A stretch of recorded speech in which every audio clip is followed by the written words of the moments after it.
Hello friends, मेरे प्यारे विद्यार्थियों। आज पुनः हम आपके समक्ष लेकर के आए हैं वर्ब चैप्टर को लेकर के। और बहुत दिनों से रिक्वेस्ट आ रहा था वर्ब चैप्टर सर बता दीजिए। तो आइए, सबसे पहले हम आज सिर्फ वर्ब के क्लासिफिकेशन के बारे में पढ़ेंगे कि वर्ब जो है कितने प्रकार के होते हैं, किस तरह से उसको क्लासीफाई किया गया है, इसको समझने का हम प्रयास करेंगे। तो of course everyone knows about this और something or not, then you have to know here principal verb यानी मेन वर्ब इसको कहा जाता है, और एक्सिलेट वर्ब या हेल्पिंग वर्ब कहा जाता है। यानी मेन वर्ब को दो भाग में बांटा गया। हमको जरूर हमारे मन में ये सवाल आता है, हेड टू हेड हम बताने का प्रयास करते हैं ना। तो मैं कवि कौशिक आपको स्टडी कुंज में स्वागत करता हूँ। तो आइए देखते हैं कि वर्ब क्या है। Verb shows an action. ये क्या दिखाता है? एक्शन दिखाता है। एक्शन ही नहीं दिखाता, इसके अलावा आपको स्टेट भी दिखाता है, एंड क्या दिखाता है, और पोजीशन भी दिखाता है ना। सिर्फ एक्शन ही नहीं दिखाता है।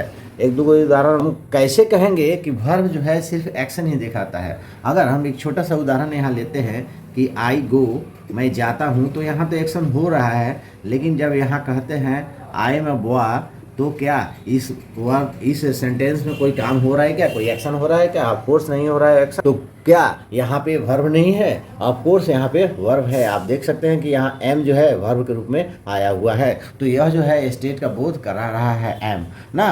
इसके बाद दूसरा एग्जांपल्स हम अगर लेते हैं तो पोजीशन का शब्द आता है। अगर हमें यहाँ लिख रहे हैं कि आई हैव अ पेन ना, तो आई हैव अ पेन में यहाँ हैव क्या है? वर्ब है ना। यहाँ पे कोई एक्शन नहीं है, कोई स्टेट नहीं है। यहाँ पे पेन के साथ उसका पोजीशन यानी अधिकार को दिखाया जा रहा है। और इस प्रकार हम कह सकते हैं कि verb is word which shows an action, state and position. Is that clear?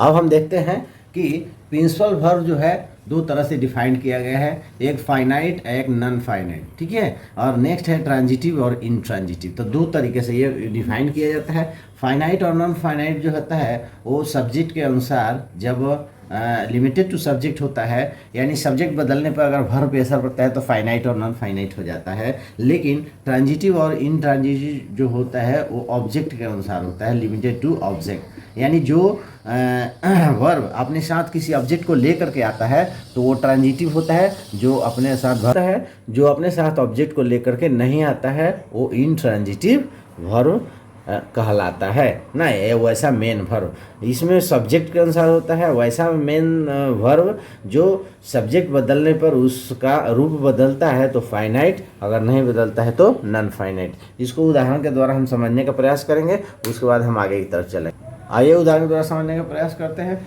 अगर हम लिखते हैं कि आई गो, अगर वहाँ पे आई की जगह पे ही कर देते हैं तो ये क्या हो जाता है? गोज हो जाता है। तो ये सब्जेक्ट के अनुसार ये बदल रहा है, मेन वर्ब हमारा बदल रहा है। तो यह मेन वर्ब जो है वो कौन सा वर्ब है? ये हमारा फाइनाइट कहा जाएगा, बराबर। फाइनाइट मतलब लिमिटेड टू सब्जेक्ट, ओके। और नॉन फाइनाइट क्या होगा? जैसे यहाँ पे लिख रहे हैं आई एम गोइंग, ओके। और अगर यहाँ पे लिखते हैं यू तो क्या हो जाएगा? You are going. Same situation, in this situation में दोनों में कोई परिवर्तन देखने को नहीं मिल रहा है। अब यहाँ पे आप देख रहे हैं कि मेन वर्ब गोइंग है और यहाँ भी गोइंग है। इसके सब्जेक्ट बदलने से इस पर कोई असर नहीं पड़ रहा है, तो इसको हम नॉन फाइनाइट कहेंगे। क्या कहेंगे? Non finite. Is that clear ना? अब हमको आशा है कि आप समझ गए होंगे। चलिए अब आइए हम समझते हैं ट्रांजिटिव और इनट्रांजिटिव। तो अगर यहाँ पे देखा जाए तो यह फाइनाइट वर्ब के साथ ही साथ यह इनट्रांजिटिव वर्ब है, क्योंकि इसके बाद ऑब्जेक्ट नहीं आया है। अगर हम कहते हैं कि आई ईट एन एप्पल ना, तो मेरे एप्पल खाने का असर इस ऑब्जेक्ट पे पड़ रहा है, ऑब्जेक्ट दिया हुआ है, इसलिए इसको हम क्या कहेंगे? ट्रांजिटिव वर्ब ना। ऐसा नहीं है कि मेन वर्ब के चार भेद होते हैं, फाइनाइट, नॉन फाइनाइट, ट्रांजिटिव और इनट्रांजिटिव, ठीक है। ये मेन वर्ब को दो तरीके से डिफाइन किया गया है, सब्जेक्ट के अनुसार फाइनाइट, नॉन फाइनाइट, और लिमिटेड टू ऑब्जेक्ट के अनुसार ट्रांजिटिव और intransitive.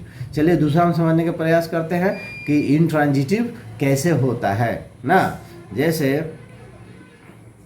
I walk in the morning, I walk in the morning, ठीक है।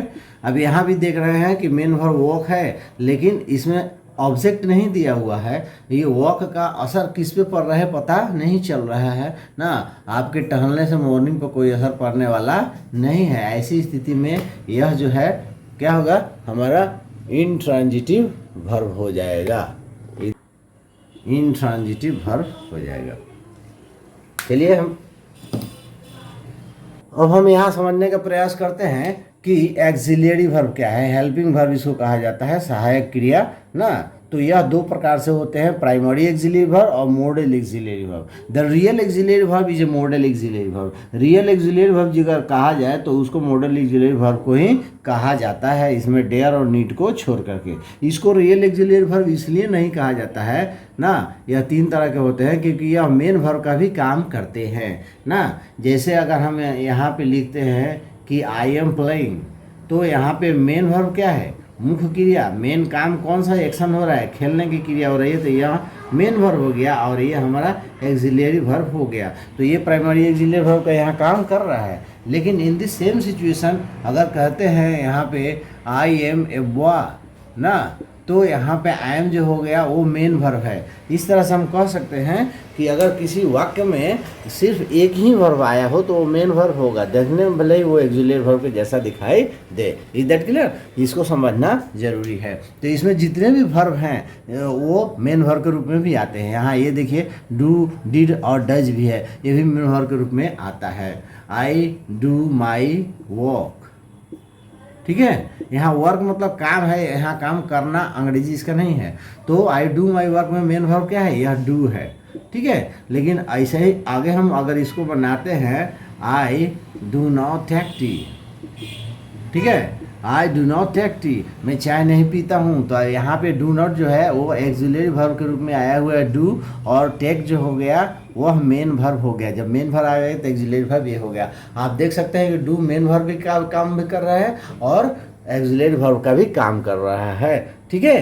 तो डू मतलब करना है, और डिड और डज इसका तीनों रूप है, हैज़, हैव और हैड पोजीशन बताएगा, और यह जो है स्टेट का बोध कराएगा, तो वह मेन वर्ब के रूप में आएगा। इसलिए प्राइमरी एक्सिलियरी वर्ब जो होते हैं वह एक्सिलियरी वर्ब भी हो सकते हैं और मेन वर्ब भी हो सकते हैं। लेकिन मॉडल एक्सिलियरी वर्ब सिर्फ मॉडल एक्सिलियरी वर्ब होते हैं, इसमें डेयर और नीड को छोड़कर। यानी डेयर और नीड जो होते हैं वह ये भी होते हैं, मेन वर्ब भी होते हैं और एक्सिलियरी वर्ब भी होते हैं। आइए हम इसको भी देखते हैं।